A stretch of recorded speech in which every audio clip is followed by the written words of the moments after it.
Hello guys, welcome back to knowledge crazy official. तो आज की वीडियो में हम बात करने वाले हैं आपके मॉडल पेपर, जो कि यार आप लोगों के एक एजुकेशन पर्पस के लिए बनाया जा रहा है। जिनके जो बच्चे ये ले नहीं सकते, जिनके पास थोड़ी समस्या होती है, वो इसका फ़ायदा ज़रूर ले सकते हैं।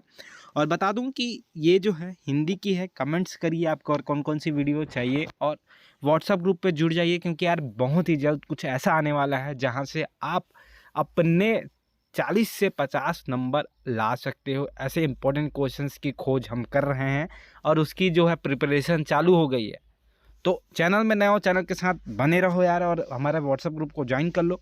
और बता दूं कि पहले 2-3 साल में यार ये सब चीज़ हमने कर लिया, इंपॉर्टेंट क्वेश्चंस आपको ला के दिए, जिसमें से आप देखिएगा पुराने वीडियोस में तो आपको 60-70% आपका क्वेश्चंस आपको वहाँ से मिलेंगे। तो पुराने वीडियोज़ हमारे चैनल पे होंगे, जाके ज़रूर देखिएगा, क्योंकि जो भी चीज़ करो उस पर ट्रस्ट होना बेहद ज़रूरी है। तो आगे चलते हैं, जहाँ पे आप देखने मिलेगा हिंदी, जो कि क्लास 12th की है। और यहाँ पे सबसे पहले बता दूं यार, खंड का होता है, जो कि हिंदी होता है यार, जिसमें आप बहुत ही ईजिली अच्छे नंबर स्कोर कर सकते हो और अपना परसेंट यहाँ पे बढ़ा सकते हो। ठीक है, तो यहाँ पे मैं आपको बताऊँगा खंड का, जहाँ पे आप देख सकते हो अधोलिखित अपठित गद्यांश को ध्यानपूर्वक पढ़कर इस पर आधारित प्रश्नों के उत्तर लिखिए। और मैं बता दूं यार, नए हो वीडियो पूरी देख लेना, क्योंकि बीच बीच में जो क्वेश्चंस हर साल पूछे जाते हैं, ऐसे क्वेश्चंस मैं आपको इस पे बताने वाला हूँ। इससे क्या है, आपके 5-10-20 नंबर जो है इजीली आप स्कोर कर पाओगे यहीं से ही। ठीक है, तो अभी मैं आपको आगे लेके चलता हूँ, और व्हाट्सएप ग्रुप का लिंक आपको डिस्क्रिप्शन या फिर कमेंट बॉक्स में मिलेगा, वहाँ के ज्वाइन कर लेना। तो खंड का में है आपके अधोलिखित अपठित गद्यांश, तो ये यहाँ पे देख लीजिएगा। तो इस प्रकार की चीज़ें हैं, इसको आपको पढ़ना होता है। वैसे तो इसको पढ़ के आप इजीली आंसर कर सकते हो, और यहीं पे इसके क्वेश्चंस हैं और यहीं पे इसके आंसर्स हैं। ठीक है, और ये जो वीडियो बन रही है वो सिर्फ आपके एजुकेशन पर्पस के लिए बन रही है। ठीक है, तो यहाँ पर यार आप देख सकते हो आगे। तो यहाँ पे प्रश्न दूसरा आता है, जो कि यहाँ पे अपठित काव्यांश होता है। काव्यांश का मतलब होता है कि एक आपको कविता टाइप चीज़ मिलेगा, जो कि आपको नीचे दिया गया है, और उसके आपके आंसर लिखने हैं। ठीक है, तो इस प्रकार की चीज़ें हैं ये, इसको आप देखिएगा, अपठित काव्यांश। तो आगे हम बढ़ते हैं, जहाँ पे आपको देखने को मिलेगा क्वेश्चंस इसके। उसके बाद जैसे ही यहाँ पे आंसर्स इसके मिलते हैं, उसके बाद हम चलते हैं नीचे की ओर। तो यहाँ पे खंड खा मिलेगा, जहाँ पे आपको एक विषय में लगभग 200 शब्दों में निबंध लिखना है। तो आपको 250 शब्दों में निबंध लिखने को मिलेगा। कौन कौन सी चीज़ें हैं वो यहाँ पे देख लो। देखो यार, मोबाइल क्रांति, परहित, सरिस धर्म नहीं भाई, वन है तो हम हैं, अंतर्राष्ट्रीय विज्ञान और भारत। तो यहाँ पर आपको क्या है, चंद्रयान जो कि अभी अभी हुआ है, तो चंद्रयान जो 2 आपको बोला गया है, उसके बारे में आपको पढ़ लेना है, क्योंकि उसके बारे में भी क्वेश्चंस आपके पूछे जा सकते हैं।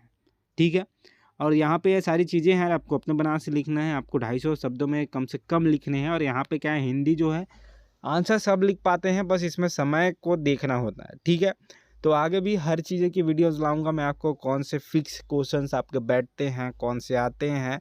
और हमारा मोबाइल जो ऐप है, वहाँ पे भी सारी चीज़ें आपको लेके आने वाला है। एक अलग ही कोर्स आप लोगों के लिए बनाया जा रहा है। ठीक है, जहाँ से आप काफ़ी अच्छा स्कोर करोगे, बहुत ही अच्छा। तो हमारे साथ बने रहें यार। और यहाँ पे हम चलते प्रश्न 4 में, जहाँ पे आपको एक पत्रिका आता है, जहाँ पे परीक्षा काल में ध्वनि विस्तारक यंत्र पर रोक लगाने हेतु जिलाधीश को एक प्रार्थना पत्र लिखना है। ठीक है, तो ऐसे प्रार्थना पत्र आते हैं, और इसमें आप इजीली 5 नंबर ला सकते हो, 4 नंबर ला सकते हो। ठीक है, जैसे कि यहाँ पे पत्र आप देख सकते हो। और इसकी जो है पीडीएफ आपको प्रीवियस ईयर की पीडीएफ आपको हमारे ऐप पे मिलेगी, नॉलेज गुरुजी ऑफिशियल। प्ले स्टोर पर जाएं, इसे डाउनलोड कर ले। वो सारा चीज़ वहाँ पे फ्री है, तो फ्री में ही आपको देखने को सारी चीज़ें मिल जाएंगी। प्रश्न 5वां है, जहाँ पे क्वेश्चंस आपको आते हैं यार, पत्रिका, लेखक, ये लेखन, ये सारी चीज़ें। तो यहाँ पे संक्षेप में लिखना है कि विशेष लेखन का क्या अर्थ है, पत्रकारिता क्या होती है, पत्रकारिता के बारे में आपको पूछे जाते हैं। तो बहुत सारी चीज़ें यहाँ पे होती है। हिंदी वेब जगत में कौन सी साहित्य है, ये छत्तीसगढ़ के 2021 वाले सेट में ए में आया था। तो यहाँ पे सारी चीज़ें हैं, ऐसे ही क्वेश्चंस लाएंगे, जहाँ से आपको इंपॉर्टेंट क्वेश्चंस हमारे द्वारा दिए जाएंगे, जो कि प्रीवियस ईयर आपके 4-5 साल के पेपर, आपके सारे मॉडल पेपर जो किया जाए, माला, प्रबोध, नवोध, सबको देखकर एक एनालाइज करके बनाया गया है। ऐसे क्वेश्चंस की निर्माण कर रहे हैं, और बहुत ही जल्द आपके साथ वो हम लेकर आएंगे।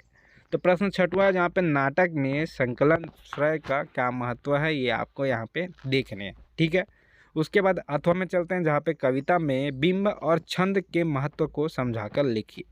तो बिंब और छंद के महत्व को आपको समझाकर यहाँ पे लिखने हैं। ठीक है। प्रश्न 7 है, जहाँ पे खाद्य पदार्थों में मिलावट की समस्या विषय पर एक फीचर आपको लिखना है। ठीक है। तो यहाँ पे सारी चीज़ें फीचर आपको देखने को मिलेगा। ठीक है। अब चलते हैं आगे, जहाँ पे हम देखते हैं प्रश्न 8वां, जो कि खंडगाह है, जहाँ पे आपको प्रश्न काव्यांश को पढ़कर उसके उत्तर आपको लिखने हैं। ठीक है।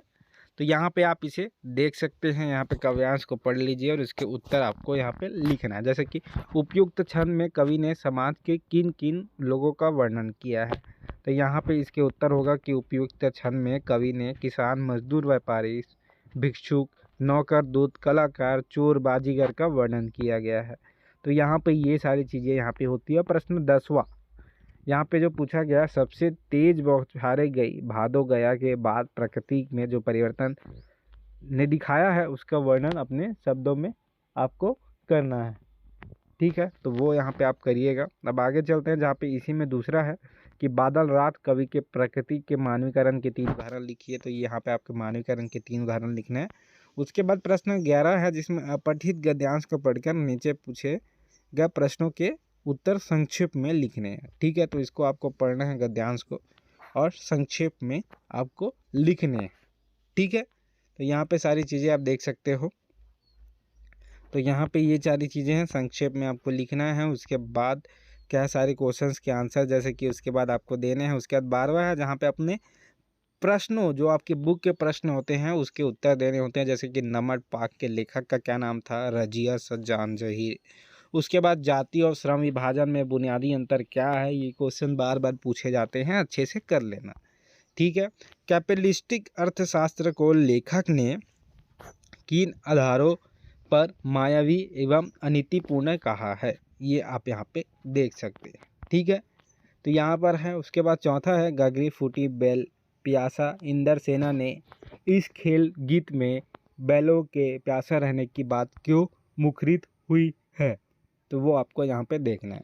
उसके बाद प्रश्न 13वां है, यशोधर बाबू की पत्नी समय के बाद ढल सकने में सफल होती है, लेकिन यशोधर बाबू असफल होते हैं क्यों? ये क्वेश्चन भी बार बार पूछा गया है, हमारे टाइम में भी ऐसे ही क्वेश्चन आपके आते थे।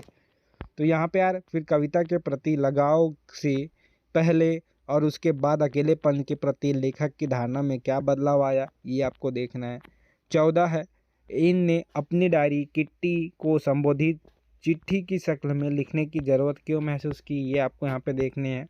अतीत में दबे पांव एवं वर्णित महाकुंड का वर्णन कीजिए, यहाँ पे आपको ये देखना है। ठीक है। और यहाँ पे श्री सौंदर्यलहरी के अध्ययन की उन विशेषताओं को आपको यहाँ पे रेखांकित करना है जो कि कविताओं के प्रति लेखक के मन में रुचि जगाए। ठीक है। तो यहाँ पे इस प्रकार की चीज़ें आपको देखने को मिलेगी। और एक क्वेश्चन जो कि सिंधु सभ्यता पर आएगा ही आएगा, 100% लिख के ले लो। ठीक है। पूरा तत्व के किन किन्हों चिन्हों के आधार पर आप यह कह सकते हैं कि सिंधु सभ्यता ताकत से शासित होने की अपेक्षा समझ के अनुशासित सभ्यता थी। तो यहाँ पर 3-4 क्वेश्चन मैंने बताया है, अगर आपको इसको पढ़ते हो और कोई एक सेट में आ जाता है तो आपके आराम से 10 से 20 नंबर 15 नंबर बढ़ जाएंगे। तो वीडियो में नया हो तो वीडियो चैनल को सब्सक्राइब कर बेल आइकन को प्रेस कर व्हाट्सएप ग्रुप में जुड़ जाना भाई। और हमारा जो नॉलेज गुरु जो ऑफिशियल का ऐप है प्ले स्टोर में, जो कि बिल्कुल फ्री है, वहाँ से आप प्रीवियस ईयर देख लो और भी चीज़ें वहाँ पे आएंगी। तो वीडियो में सिर्फ इतना ही, चलिए मैं चलता हूँ।